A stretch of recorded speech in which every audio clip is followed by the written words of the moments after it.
ఎదుటి వారి గొంతి నొక్కి చెప్పు, ఎన్ని విధాలైనా చెప్పు, కానీ అబద్ధమే చెప్పు, ఎట్టి పరిస్థితుల్లో నిజం చెప్పకు అన్నట్టుంది కాంగ్రెస్ ప్రభుత్వ తీరు. అధికారంలో రాకముందు ప్రతిపక్షంలో అదే తీరు, ప్రభుత్వంలో కూడా అదే తీరు ఈ కాంగ్రెస్ తీరు. బహుశా ఇంకో 4 ఏళ్ళు కూడా అదే తీరు కొనసాగిస్తారని కూడా మాకు అర్థమవుతా ఉంది. కానీ మా గొంతు నొక్కినా నిజమే చెప్తాం. మేము చెప్పేవన్నీ నిజాలు, అర్ధరాత్రి నిద్రలో అడిగినా నిజమే చెప్తామని చెప్తూ నా ఉపన్యాసాన్ని ప్రారంభిస్తా ఉన్నాను. అధ్యక్ష, సింపుల్. నేను లెక్కల్లోకి పోయే ముందు I want to set right the house records and I want to challenge the బట్టి గారు. ఒకవేళ నేను ఇక్కడ అడుగుతున్నా అధ్యక్ష, ఇది నేను ఒక నిమిషం ప్లీజ్.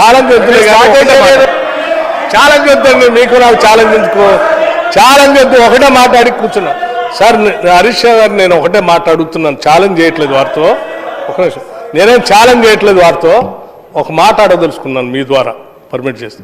నేను ఒకటే అడుగుతా ఉన్నాను, ఈ tentative risk weighted outstanding guarantee అనేటువంటి అమౌంట్ కాలంని నీకంటే ముందున్న ఆర్థిక మంత్రులు ఎప్పుడైనా పెట్టారా? నీ తర్వాత వచ్చిన వాళ్ళు ఎప్పుడైనా పెట్టారా? ఈ రెండింటి సమాధానం చెప్పానండి. ఇది మీ ఒక్కళ్ళు వచ్చినప్పుడే ఎందుకు వచ్చింది? ఇది మీకంటే ముందున్నటువంటి వాళ్ళు కూడా ఆర్థిక శాఖ మంత్రులుగా ఎప్పుడైనా పెట్టారా?